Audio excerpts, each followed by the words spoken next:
You read that it fell. Ignore my glitter packaging. I come packing, crafting. Hello, and thank you so much for joining me here on SewStitchHex. I'm Macadamia, and today I'm going to be doing a review of A Sign of Affection, Volume 4. So, such a cute book. It's by suu Morishita, and I love this series. I just found out it is an anime, so I am going to be watching that at some point, and then I'll be able to compare with the manga. But for right now, it's still on my watch list on Crunchyroll. But I love this series. It's so beautiful. Like, look at this artwork. Oh, isn't that beautiful? And then, of course, like how cute they are on the cover. And I will say I love her little dress with the little flower print. And the fact that they always, like, match. And that little sailor collar in that dress is so cute. Alright, so a little reference of what happened in the last, story so far, for those who may not remember. Yuki is a college student who was born deaf. One day, a foreign tourist asks her for directions on the train. Not knowing any English, she panics until an upperclassman from her school, Itsumi, comes to her rescue.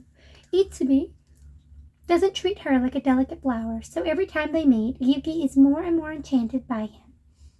Eventually realizing that she's in love with him, she decides to go after him seriously and is surprised to find herself invited to his place where things heat up. Yuki feels insecure about Itsumi's friend Emma, but Itsumi comes to explain right away, and the two start going out. I wish Itsumi-san would take me into his world. On the back, we're reading, Yuki, a deaf college student who's led a relatively sheltered life, has just taken a huge step. She's got a boyfriend, and he seems like a keeper. Itsumi is a multilingual globetrotter who works hard, and he's a knockout to boot. Yuki can still scarcely believe that Itsumi so casually asked her out, and she can't help wondering, when will Itsumi start to open up to her about his past and his dreams for the future? Is he dating her on a whim, or is their romance real? A singular, touching love story from the creator of Shortcake Cake, which is on my TBR. But, okay, so this volume, really cute stuff.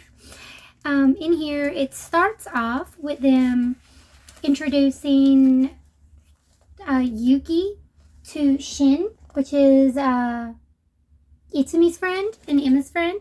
And the big drama with Shin is that Shin likes Emma, but Emma likes Itsumi.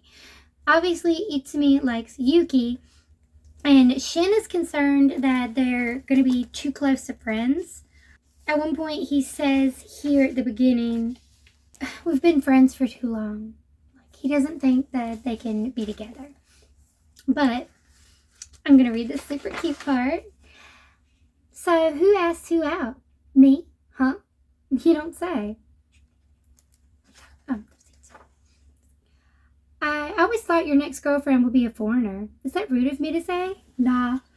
I personally wasn't planning on being in a relationship for a while. Oh? But since I've met Yuki, whenever I've had time, I've just gone to see her. Even when we went out with Kyo, I'm not saying his full name because I mess it up every time. So their friend Kyo. It's his cousin. I found myself trying to get away and be alone with her. Like a tiger waiting to pounce. I've never seen you this way with a girl before, Itsukan. Oh, Miss Girlfriend, you understand what I'm saying? Wow. Are you in love with Itsukan? She's just like, love? I guess I've never told him I am. But do I have to say it to him like this right now? And then they look at each other, and there's some sign and stuff, and what's that sign just now? Yeah. Even if I don't know what it meant, I still feel like I do. Good for you, Itsukan. I told him how I feel. And then they hold hands. They're being all cute. Now, I will say this volume still hasn't told me what the little tattoo is. I'm sure it has significance, and I'm still trying my hardest not to look it up. I will say it's kind of fun. So, before I continue, my sister is currently dating someone who's deaf, and he doesn't like to wear his hearing aids because he feels like people are going to make fun of him. So he reads lips like a motherfucker. Like, he knows. He is on it with the lip reading. And he knows some sign, but he's not very good at it. Because I did ask him if he knows some sign language, and he's like, only a little bit. And I'm like, yeah, I understand. Like, it's a whole nother language, and if what you got going works for you, then you got it. So, and I mean, I'm learning a little bit. I can't have a conversation, but I can recognize key words, I guess. Which is kind of where my Japanese is at, and my Spanish, because although I took Spanish for like 4 years, I read it better than I speak it. And so I've been having little conversations with Spanish speakers at my job, and it's gotten a little better, but for the most part, it's just me recalling other information. And as long as I can get a word that they know what I'm talking about, usually it works out. Like if I'm like this, but this, and we just kind of work through it together. It's like a big puzzle. It's kind of fun. But similar with my Japanese, and it's similar with my sign. Like I've got a couple signs I know, so I can learn a little bit. Like I'm learning drinks right now. I'm learning a couple other little signs. That's fun. But yeah, so unrelated. But thought it was exciting because they're reading lips, and he was surprised that you could read lips so well. And yeah.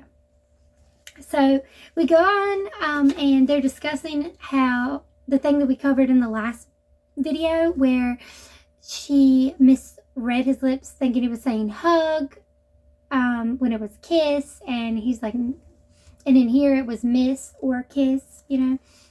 And he's saying like, you were shocked because you misread my lips, so next time I'll use a signal. And he brushes her cheek. And he goes and he pinches her cheek like a little cutie. He's like this. He's going to pinch her cheek before he gives her a little kiss. And then he didn't kiss her, but she did blush because they're so cute. So next time he does that to me, he's going to kiss me. And when you want to, you pinch me, Yuki. She's like, I'd be too embarrassed to do that. Just a little.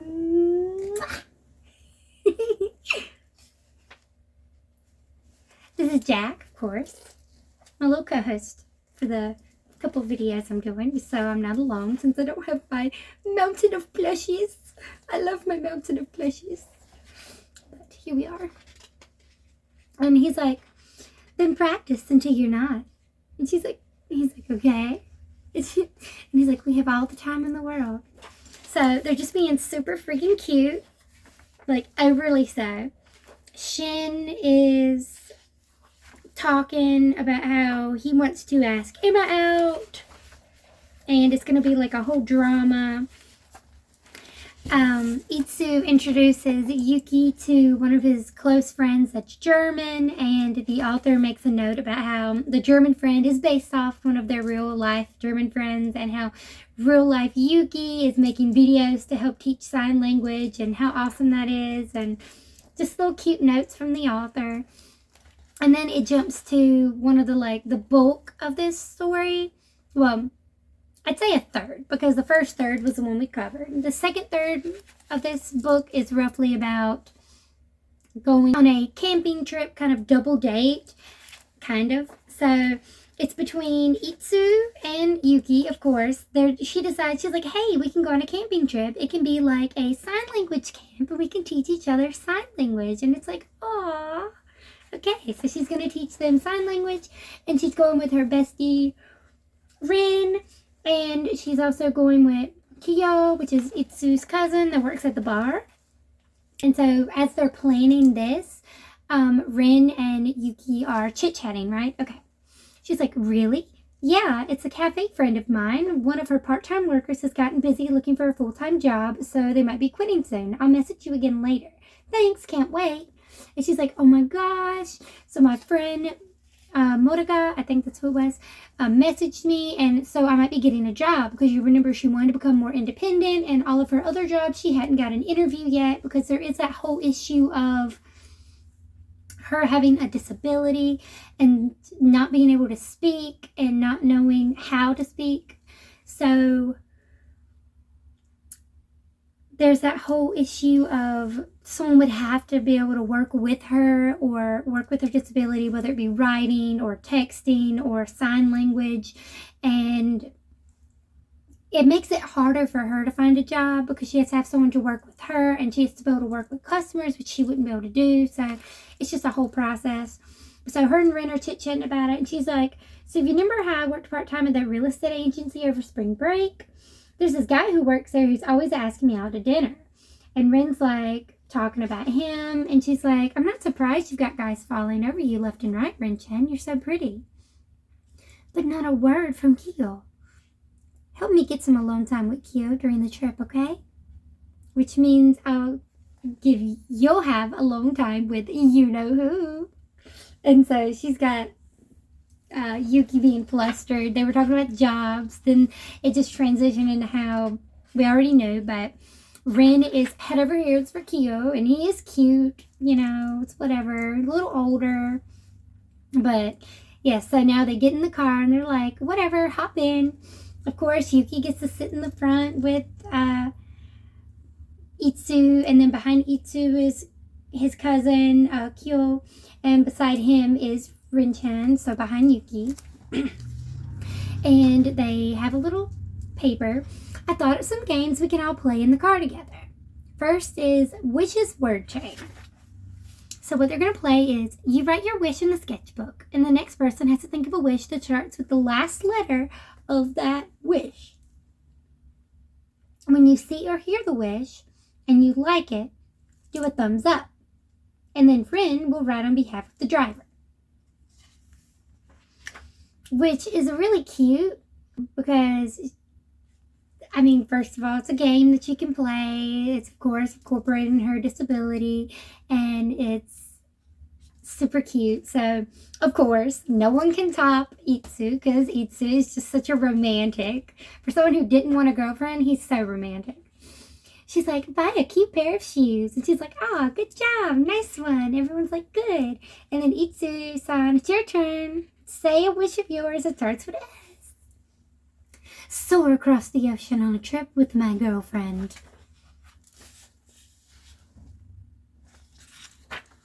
And they're just like, damn it. How are you so romantic? Wow, that's a great one. Heck yeah. Go on a trip. Check it out, Yuki. He's really looking forward to us traveling abroad together. And then she starts worrying about the job again, because she still hasn't heard back directly from Madoka about Madoka.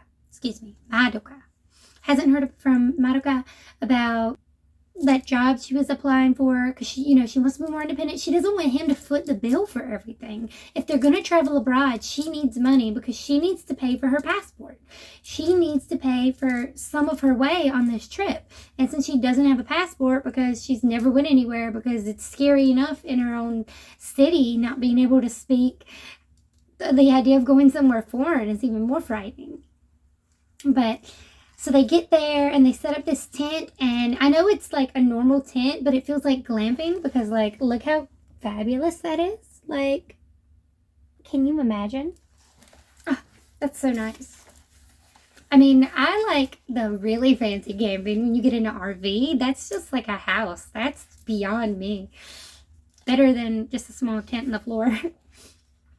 But so they get together and they start learning signs, and she's like, okay. They're learning what items are. So like rock, tree, river, grass, little stuff like that. Words that you don't think about learning, but you need to know. Like, you take for granted the most simplistic of words. Like, how do you say milkshake?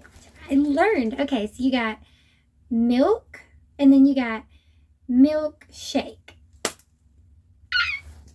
Because I love milkshakes. So I learned that one. Little words like that you take for granted when you're learning a new language. You're like, man, now I have to learn all these. Like, I get picked at for using like una pluma for a pen, but I like that one because that one is pretty instead of bolígrafo because it's so pretty. But things like that, you take these words for granted, like the most minute of things. And so they're here learning how to say each and every little thing. Apple, tent, flat, stake, like stake in the ground. All these little things, and they're so cute. Then he finds a frog, and they're terrified of the frog for some reason. Probably because it's probably a little slimy, but that's okay. I mean, that's how frogs are supposed to be. I'd rather them be slimy than dried out. But then they talk about, they're like, while we were getting our sign language lessons, you did all this, Kyo? And he's like, yeah. So they cooked all this food. They have this super cute little dinner where he's feeding her. And it's just like so precious, of course. Then she gets her alone time where she gets to talk with Kyo Rendas. Those two make a cute couple. Yeah, they do. Do you have anybody like that in your life, Rin-chan? Huh? You mean, am I dating anyone? Kyo-san? He'll think something's up if I don't answer this. Can you excuse me a sec? Sure. Gets a phone call. Oh, Rin-chan, listen. The volume's turned up so high on my phone. Sorry, I'm a little busy at the moment. Oh, I'm sorry to catch you at a bad time. Is it okay if I call you back? If you're only calling me to invite me out again, I'm sorry, but I'm just not interested. Do you already have a crush on somebody? Kyo-san's right behind me. No, I don't mind if he hears. Yes, I do have a crush on someone. He heard that, right? Oh, I'm sorry. I had to take that call. I knew you must be a hit with the guys. Sorry for eavesdropping on your phone call. It's not like that. I've only ever gone out with one other person. Why'd I even bring that up? Oh, did it last a long time? It was second year of high school. We dated for about a year. Did your last relationship last a long time, Kyo-san? The longest I had a girlfriend was about 6 years. 6 years? I shouldn't have asked. That's like on a whole other level. 6 years? Wow. Are you looking to get into another relationship right now? I don't know. When you get to my age, but you're still in your 20s. Maybe I've just dated too many people. Having to start over with getting her number and saying, let's go on a date and all, it just seems like a pain. Oh, I see. I guess it's hard to put in the effort unless I already like her. Couldn't you just like me then? She's saying that to herself. And she's walking. Speaking of which, who's this guy you have a crush on? And then they're standing there looking at each other like, ah! He set you up to say it. Now say it. So then they go and they're over there hanging out. It's just showing us those two playing around, him threatening to drop her in the water, which he's not going to do. He was catching fish and they're just being cute and just having fun. Her admiring his smile. And there was also like this super cute moment here when he's like, today, when they go home, he's like, do you think you could stay the night? And so they're getting really intimate and close, and it's really cute. And then while they're being cute, they walk up, and she's like, sorry guys, I broke my foot. And you're like, Rin, what? Yeah, so Rin fell and hurt herself while, trying to talk it up with Kyo. She was like, you're asking it like that because you've already figured it out, right? I'm old enough to have some idea. I tried to keep it cool just in case I was wrong. But when I'm with you, Rin-chan, there have been so many times when I've thought maybe I'm not wrong after all. Then would it be a pain? Of course not. But just now, you said dating is more trouble than it's worth. That was different. Just say what you mean. With you, it wouldn't be a pain at all. And then she's like, his face, he's blushing. I've never seen him look this way before. Am I the one causing that? Kyo, to be honest. I didn't like hearing you get that phone call from another guy. I feel like a stupid little kid saying that. I know it sounds pathetic. No, Kyo-san. There's nothing pathetic about you at all. And then she trips. Yeah. Then she trips. And she's like, I know, that's incredibly pathetic. And he was like, no, it made me happy because one, you're really cute, and two, like, I mean, you broke your leg trying to defend him, like, talking crap about himself. Like, yeah, that's cute. That's cute. He's all over that. So now they're like a cutie couple over here. And then we got our main couple. And she's like, today might be the longest. Okay, yeah. So we cut to our main couple talking about, like, today might be the longest day we've ever spent together. Sorry, my adorable shoes like to scratch on the couch. And it feels so weird because I'm normally on a bed, so I don't really feel this leather, so it's really weird. So she's sitting there staring at him, and she's like, his hand looks so beautiful holding this drink. Maybe I'm staring too much. And then he's staring back at her. Hey, Yuki, you're so careful when you put down a glass. That's because my mother used to scold me for being too loud, putting down my plates and glasses. So now I try to be careful when I set them down. And she's like, please tell me if I'm ever noisy with my fork or my spoon. And so they're sitting there talking, and they're like being all cute. They go to the grocery store, buying bread for breakfast, other cute stuff. And then she goes to his house, and she's like, okay, I'm going to text home. And he goes to take a shower, and he's trying to take off his shirt in front of her. And she's like, you want me to get undressed over there instead? Look at her, blushing. She can't look at him when he takes off his shirt. I mean, he was just going to take his shirt off, but, you know, that's a lot for her. That's overstimulation to the top 10. And then he throws her some cute clothes so she can change into, and it's his clothes. She ends up keeping her skirt on, but she does put on his hoodie, which of course is going to smell like him. And she, of course, loves that, which I knew she was going to say something about the fact that his hoodie smells like him, because isn't that the real reason why you still like someone's hoodie, is because it smells like them? You love it, don't you? I know I do. Now, she's like, huh? He's on a sign language book. And she was like, her drawings weren't very great, but she did try. So she's looking through him, looking at stuff. It cuts briefly to Oishi talking with, I believe it was his sister, about how she saw him with, she saw Yuki with Itsu, and talking about them, complaining and blah, blah, blah.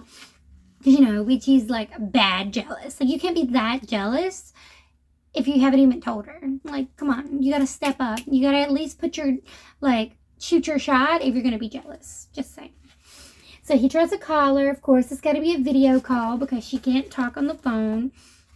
And then she goes, takes her shower, where he has to explain everything to her.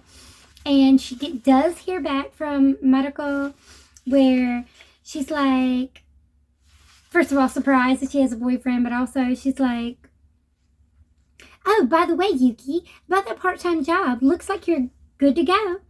But she said she wants to interview you first. Is that okay? It's my aunt, so she knows a little sign language. But anyway, it sounds like she just wants you to be a helper in the kitchen. I'll tell you possible times for the interview later. So yeah, that's everything on my end.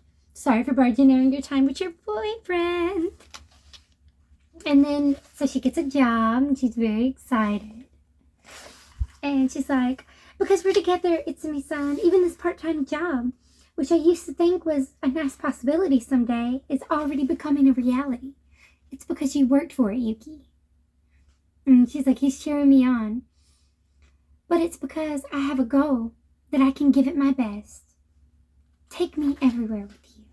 And so then they sit together, and they're watching a show and he's kissing her hands and they're all intimate and stuff. And then he leans over to her face and he's like, Yuki, you're all tensed up. And he gives her a little kiss, and she talks about how he didn't pinch her cheek, so she was a little nervous because she thought he was going to pinch her cheek like they already agreed. And then he's like, you don't need to be nervous when we're all alone. Is it hard for you? And she's like, just being with you is thrilling. My heart flutters so quickly. But I'll work on not getting so nervous. Good. And then he's like, want to keep watching? So they continue watching the movie, but all I can think of is the Netflix. Like, are you still watching? So yeah, super cute. And then they don't sleep very well. And she's like, is today different from sleeping over? And he's like, the real sleepover we'll do another time. Yuki, you are so precious to me. And the reason why they're doing the sleepover a different time is because she's like, right now you're so nervous from just a little affection. I assume the real sleepover is just them sleeping in the same bed, because he does go and like sleep on the couch. But yeah.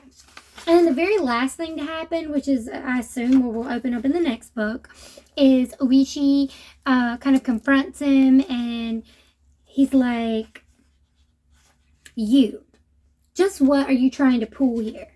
Talking about like, what's he doing with Yuki? And he's like, could we not do this? Don't look down on me from up there. It's not his fault he's tall and you're short. Come on, Oishi, pick your battles. I think you got the wrong impression. Forget it. Look, I've been meaning to find a chance to talk with you. You're free for third period, right? And he's like, what? Now, let's play nice, Oishi-kun. Get your hands off me. What? So he's upset, but Itsu drags him to the bar so they can have a drink and chit-chat, because he just needs to, talk one-on-one with him and just, like, break it down. So, really good really good volume. It's going to pick up with Oishi and Itsu in their little conversation, where you would hope that Oishi's going to straight up say, like, I don't like you because I like Yuki, and I want you to back off. And then Itsu's going to be like, bet, but who's dating her? So, like, we're going to get into that in the next volume, and I hope to see you here soon. All right, have a wicked evening. Bye!